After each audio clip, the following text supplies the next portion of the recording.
Por quantas vezes o medo de descobrirem de que você não é perfeito, não é perfeita, te impediu de agir? Seja muito bem-vinda, bem-vindo e bem-vinde ao episódio 8 deste podcast do Jeito que a Vida Vem. Fique à vontade, sinta-se em casa como se você tivesse acabado de chegar na casa de um amigo, que você entra pela porta da cozinha enquanto alguma coisa muito gostosa está sendo preparada. E este é o podcast do Jeito que a Vida Vem. Eu me chamo Norton Machado, eu sou psicólogo, terapeuta individual e de casal com foco no público LGBT. E aí, meu amigo, minha amiga, seja bem-vindo a mais essa segunda-feira. Estamos aqui no episódio 8. Você acredita? Tem 8 semanas que já estamos juntos e quanta coisa foi acontecendo. Eu fiquei muito com essa frase nesses últimos dias, porque foi assim que a vida veio, especialmente como eu já comentei até em outros episódios, como eu sou muito simbólico em relação aos números, às datas, e eu pensei, poxa, tô fazendo isso há 8 semanas seguidas, e que legal perceber também de que algumas coisas elas já começaram a mudar. Então, se você for observando, se você retornar para os primeiros episódios, o episódio 1 ele já é muito diferente do episódio 8, ou pelo menos sutilmente diferente, né? Como eu gosto também de pensar nesse episódio 8, até mesmo pelo formato. Agora eu estou me aventurando aqui a fazer um videocast e essa é a proposta mesmo de que o episódio saia hoje, na segunda-feira, né? Então, todas as segundas-feiras, primeiramente aqui no YouTube e na quinta-feira no Spotify. E eu tenho uma outra ideia também, que eu ainda não sei direito como que eu vou formatar, mas eu estou pensando em fazer vídeos exclusivos aqui para o YouTube que não vão para o podcast. A proposta é que ele seja, inclusive, um pouco mais curto e mais direcionado, mas isso é uma coisa que eu ainda estou vendo. Então, devidas às apresentações feitas, agora é a hora que a gente vai começar a trabalhar com os ingredientes. E essa frase, assim, por quantas vezes o medo de descobrir que você não é perfeito te impediu de agir, ela veio porque essa foi uma intervenção minha durante o processo terapêutico, né? Vamos lembrar de que isso não é uma quebra de sigilo ético, porque eu não estou dando nenhuma informação do caso, mas isso foi uma intervenção minha com uma pessoa que estava trabalhando e trazendo as suas questões envolvendo o perfeccionismo, né? Envolvendo uma certa ansiedade de desempenho, tudo aquilo que é permeado dentro da nossa experiência enquanto uma pessoa LGBT. Então, não quero dizer que é exclusivo de uma pessoa LGBT ser perfeccionista, mas é muito mais comum você encontrar pessoas LGBT perfeccionistas justamente porque essa acaba sendo uma forma de adaptação para a nossa sobrevivência e nosso cuidado de saúde mental.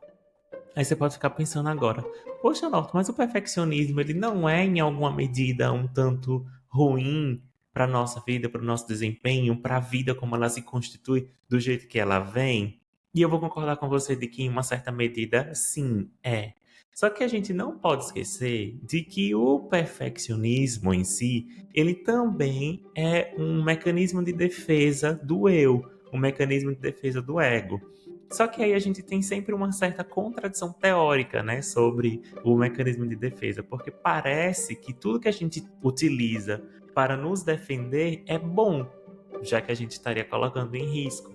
Só que à medida de que a gente compreende sobre o mecanismo de defesa, especialmente os mecanismos de defesa do ego, né, que são vários, a gente entende de que não é necessariamente porque a gente está passando por um risco, é porque o mecanismo de defesa nos defende de algo que não é arriscado. Como assim? Você pode estar pensando. Olha que exemplo prático que eu gosto de trazer, inclusive quando eu estou explicando isso, né, durante a sessão. É como se você fosse tomar banho de capacete. Ou seja, você tem um EPI, um equipamento que de fato vai te proteger, que é um capacete. Só que ele está utilizado no momento de que você não tem tanto risco. Ah, tomar banho é arriscado? Para algumas pessoas sim, você pode escorregar, você pode cair. Mas se você coloca esse capacete, ele vai mais te atrapalhar do que te ajudar. É como se você estivesse num sofá de casa e aí você coloca o cinto de segurança. o risco não é proporcional à proteção, ou o contrário, né? A proteção não é proporcional ao risco. Não é tão arriscado assim você estar no sofá vendo TV para que você precise sim de segurança. Então existem essas defesas, existem esses mecanismos de defesa que estão sendo utilizados em locais em que você não tem todo esse risco. E o perfeccionismo, além de ser um traço desse de ansiedade, ele também representa essa característica que existe algo que está sendo mal utilizado, existe um excesso de proteção que está sendo mal utilizado. E no caso de nós, enquanto pessoas LGBT, a gente tem esse traço de perfeccionismo porque desde o nosso nascimento, da nossa constituição enquanto identidade, enquanto sujeito, e não necessariamente a nossa identidade enquanto pessoa LGBT, porque isso vem alguns anos depois, estou falando logo do que a gente nasce, as pessoas já identificam através de alguns trejeitos, através de alguns gestos, através de algumas preferências, e nem todo mundo tem a sorte ou o privilégio de ser bem acolhido nessa situação, né? Muitas vezes a gente vai para o lugar da correção, de que o seu jeito é errado e ele precisa ser corrigido, e ele precisa ser corrigido para ser heterossexualizado. Então agora tudo que você gosta, os seus gostos, eles precisarão ficar mais héteros. Quem tá me ouvindo não tá vendo que eu tô fazendo com aspas nessa heterossexualização, nem nesse jeito hétero. Porque existe uma forma, e acho que você já deve ter ouvido alguém passando por alguma experiência ruim dessa, que é, por exemplo, esse menino tá com um jeitinho meio assim, a gente vai colocar no futebol, vai colocar numa luta, pode ser uma coisa de amizade, porque parece, e ainda assim é muito difícil de acreditar de que na nossa realidade isso continua acontecendo, porque parece que é algo que pode acontecer uma intervenção. Se você faz uma intervenção precoce, você não vai ter aquela pessoa enquanto pessoa LGBT. O que isso não é real e o que isso não é fundamentado, porque não existe nenhuma intervenção, não existe cura para o que não é doença, mas infelizmente, por conta de toda a sociedade preconceituosa que a gente tem, que a gente vive, ainda existe esse traço de trazer uma certa correção e uma culpabilização, né? Alguém acaba assumindo esse lado de tem que colocar para corrigir, existe um ambiente que isso se corrige, quando na verdade isso pode ser só a manutenção da homofobia e contribui muito para o nosso processo de autopreconceito por conta da orientação sexual. Então, já que alguém identifica a gente primeiro do que nós mesmos, né, enquanto a nossa infância, até em outro episódio já falei, né, que pessoas LGBT não nascem adultas, então a gente precisa entender de que durante o nosso processo de desenvolvimento, inclusive infantil, já temos a nossa identidade LGBT sendo constituída. Então não quer dizer de que todas as crianças são heterossexuais ou que criança não tem sexualidade. A gente tem sexualidade e a gente expressa a nossa sexualidade, os nossos gostos de uma maneira diferente de quando a gente está na idade adulta. Então sim, existem crianças LGBT. A gente não nasce adulto, a gente nasce criança. E se somos LGBT na idade adulta, logo também somos LGBT enquanto crianças.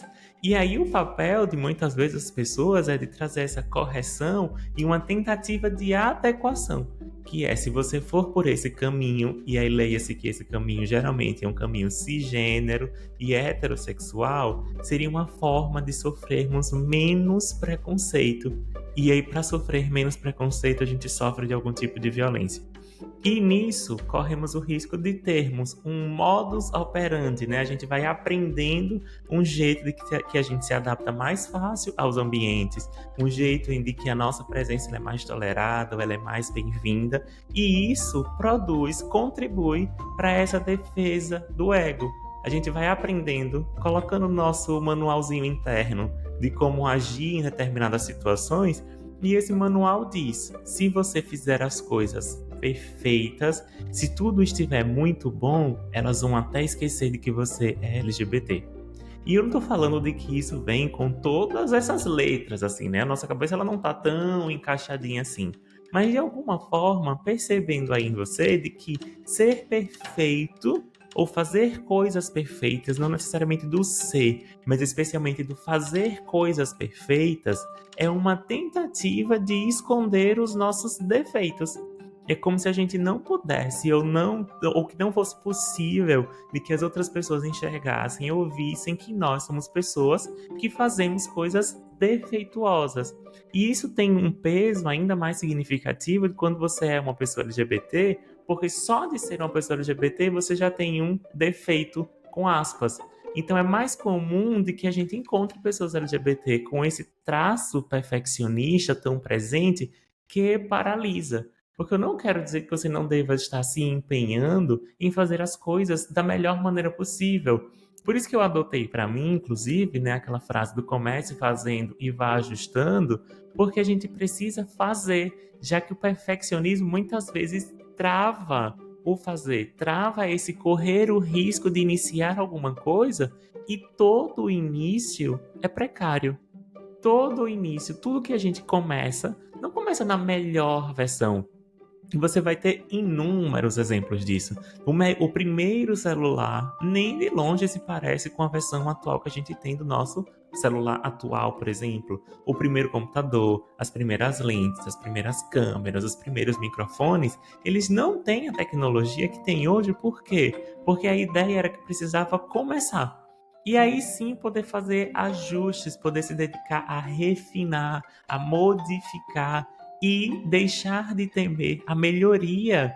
Porque se a gente se esforça para que na primeira vez, no primeiro momento, tudo saia perfeito, a gente não vai conseguir melhorar. E se a gente já acha de que existe uma perfeição, já mostra até um outro traço. É um traço um tantinho narcísico, né? Acreditar de que nós, que somos seres humanos imperfeitos, somos capazes de fazer coisas perfeitas. E, meu amigo, minha amiga, vamos combinar o seguinte aqui. Tem uma coisa de que acaba me incomodando, geralmente, quando alguém fala ou quando eu vejo. Eu vejo muito mais isso em rede social, na verdade. Veja se você já viu isso também. É alguém que coloca bem assim: antes feito que perfeito. Olha o perigo que tem nessa frase. Acompanha aqui comigo, ó. Porque quando a pessoa atribui assim, antes feito que perfeito, ela já está dizendo de que existe um perfeito que ela não fez. Por isso ela fez o feito, que é uma categoria menor do que o perfeito. Só que quanta presunção é essa que essa pessoa tem de que ela, esse ser humano imperfeito, é capaz de fazer coisas perfeitas? E meio que voluntariamente, ela faz uma coisa que não é a perfeita. Ela faz o feito, que, em contraposição do perfeito, é imperfeito, né? Já que perfeito só existe um. Então ela acaba repetindo para si mesma de que ela fez o feito, mas ela não fez o perfeito. Como se em algum momento ela fosse fazer o perfeito, como se ela soubesse fazer o perfeito, só que ela acaba fazendo só o feito. E aí essa frase ela me incomoda porque ela não está valorizando especialmente aquilo que é real, que é concreto, que é o feito. Porque o perfeito é uma idealização, é uma fantasia. A gente acha que em algum momento vai chegar a essa perfeição, o que talvez nunca cheguemos, mas enquanto a gente se mantiver fazendo, a gente também vai estar ajustando, a gente também vai estar aprendendo, assimilando, concretizando, tornando real. Por isso, se você utilizar essa frase, né, antes feito que perfeito, entenda de onde que você está falando e veja se não seria mais, não, se não faz mais sentido um antes feito que não feito. Porque agora tem até uma outra versão, né, que é antes feito que mal feito. Aí olha como a gente coloca de novo essa situação, né, de que existe o perfeito, o feito e o mal feito.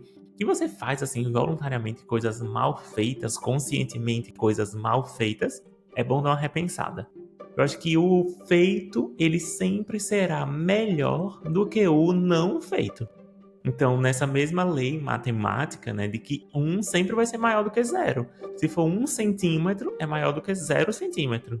Se for 1 milímetro, é maior do que 0 milímetro. Então, o um sempre vai ser maior do que o zero e o feito sempre será melhor do que o não feito, uma vez de que não vai existir esse perfeito. E ao mesmo tempo de que o perfeccionismo ele acaba sendo uma praga, porque ele impede o nosso desenvolvimento. Quanto mais você quer se dedicar a fazer coisas perfeitas, mais difícil vai ser dar o primeiro passo e ter o contraste e ser visto diante de que você na primeira vez não vai conseguir fazer coisas perfeitas. No máximo serão coisas feitas ainda de maneira rudimentares, feitas ainda de maneira inicial, de que esse é o início de toda jornada. De tudo aquilo que você se propuser a fazer, você precisará suportar o momento, o tempo, a sua trajetória, o seu desenvolvimento de fazer as coisas de maneira rudimentares, de fazer as coisas experimentais, de fazer sem saber direito, mas ainda assim fazer. E isso é o ponto que mais deve ser valorizado. E aí a gente tem um pouco dessa medida de o que será que você tanto teme de que aconteça a partir do momento de que as pessoas descubram de que você não é perfeito. E aí tem um detalhe, né? Existe uma pegadinha nisso também. Porque, de alguma forma, as pessoas até podem achar, ou saber mesmo, né, de que você não é perfeito, não é perfeita. Mas, ao mesmo tempo, pode ser que tenha uma expectativa interna de fazer coisas perfeitas, de ser esse ser humano perfeito, né? De fazer coisas de maneira perfeita, quando na verdade talvez você nunca atinja esse ideal, talvez você não venha a se realizar nesse lugar, e é importante de que você deixe essa visão transparente para as duas pessoas, de que as pessoas não te vejam como uma pessoa perfeita, porque você não é, e de que você também não queira se ver como uma pessoa perfeita, porque você também não é, e sim que você possa se ver como um ser humano falho que tenta. Um ser humano que erra, mas também que acerta, que é capaz de refletir, que é capaz de se refazer, que é capaz de tentar de novo, de assumir para si de que está em um processo de melhora, de que está numa curva de aprendizado, que é uma palavra muito bonita, né, atual, que está nessa curva de aprendizado, que está assimilando conhecimento e que está disposto especialmente a melhorar. Então a gente acaba quebrando esse perfeccionismo, e eu queria te deixar justamente como esse exercício para você refletir sobre que camadas são essas que você tem do perfeccionismo, o que é que você teme de que aconteça quando as pessoas descobrirem que você não faz coisas perfeitas, porque você acaba deixando de viver coisas, acaba deixando de vivenciar momentos, experiências, ter contato com o seu processo de melhora, porque você está preso à ideia da perfeição, de que a perfeição ela de fato vá acontecer, quando não vai. E aí eu costumo fazer e propor, né, um exercício quando estou no processo de terapia com uma pessoa, justamente de que ela possa entender, mapear em que momento foi que ela foi tendo como garantia de que se ela fizesse as coisas bem feitas, ela ganharia algo. Que ela fizesse coisas perfeitas, ela ganharia algo. E a gente não vai muito longe porque geralmente isso acaba desembocando muito na nossa infância. Porque a nossa infância, como eu já falei, especialmente as infâncias LGBT, elas acabam passando por esse processo de enquadre, e o enquadre é se parecer mais heterossexual possível, para que a gente vá sendo validado como os muito bons, as notas 10, os bons comportamentos, ser elogiado. E existe muita coerção para que a gente possa receber todos esses elogios. Não que a infância não faça parte disso, né? De que a nossa infância a gente não fique também esperando essa validação, o 10, o muito bom da professora, os elogios. Mas é porque, sendo uma pessoa LGBT, isso dá uma garantia de pertencimento. Sim, então eu vou continuar sendo aceito nessa família, eu ainda vou continuar fazendo parte desse núcleo. E aí não é algo de que a nossa infância a gente seja capaz de processar com todas essas letras, mas de alguma forma essa ameaça ela vai se constituindo muitas vezes e em muitas pessoas até nessa idade adulta, de que eu não vou poder abrir a minha orientação sexual, de que eu não vou conseguir contar para as outras pessoas, de que eu não vou poder contar no meu trabalho, por exemplo, porque isso de alguma forma pode apresentar uma ameaça de exclusão. E isso é muito sério, isso adoece, isso deixa muitos sintomas, especialmente sintomas de ansiedade. Então a gente vai tendo inúmeros desses mecanismos de defesa que eles estão defendendo de algo que pode ser mais ou menos arriscado, e às vezes ele está sendo utilizado da maneira ou no local não tão apropriado assim. E aí, junto com isso, é importante que você entenda de que lugar e que tipo de ameaças você está vivendo no seu presente, para que você não fique preso na cela do passado. que essa chave você tem. É a única pessoa que tem a chave da cela do passado, é só você.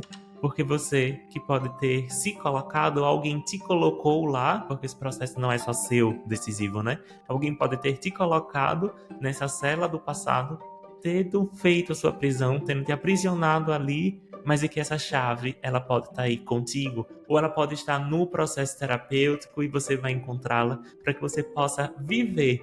E viver errando, vivendo com a ameaça de ser descoberto como não sendo perfeito. E eu preciso confessar um negócio. É delicioso estar aprendendo, descobrindo, sabendo das coisas e tendo se deparado com a quantidade de possibilidades que existe de viver. E um detalhe, que acho que isso é o que eu desejo para você também, né? É que você possa entender de que quando você faz as coisas e as coisas não saem perfeitas, não acontece nada de tão grave assim. Não é algo de se eu faço esse bolo, vamos pensar, né? De que eu tô fazendo um bolo e esse bolo não sai perfeito. A pior coisa que pode acontecer é eu ter perdido os ingredientes, porque o meu tempo eu não perdi, já que eu estou aprendendo, já que eu estou melhorando, já que o próximo vai sair melhor ainda, porque eu aprendi, e eu estou nesse processo. Então, se eu faço um bolo e ele não sai ruim, nada de grave assim acontece. Eu não perco uma mão, eu não perco um braço, eu não perco um olho porque eu não fiz coisas perfeitas. No máximo, eu só perdi os ingredientes. Então, se você faz alguma coisa e essa coisa não sai perfeita e você teme de que algo muito ruim aconteça, a minha proposta é que você, de fato, vá para a experiência que você precisa fazer. Porque só a nível teórico, a mudança é muito pouca. Então, quando você se propõe a fazer algo, a se expor, a mostrar para o mundo o jeito que você faz e é um jeito não perfeito, você faz essa curva, você atravessa e você vai para um lugar de eu posso fazer coisas que não sejam as melhores, as mais perfeitas. Eu posso fazer as coisas de maneira inicial e nada de tão grave assim acontece. E aí, qual é a melhor parte? Quando você mais persiste, mais você vai fazendo, mais você vai ajustando, mais você vai continuando, você vai sim melhorando. Se o seu empenho for para isso, né? Se a sua dedicação for para que você possa melhorar, isso fatalmente vai acabar acontecendo. E isso é muito mágico, porque daqui a pouco, quando você olha para trás, você vai perceber de que o seu processo já te colocou em um lugar muito diferente daquilo que você tinha imaginado inicialmente.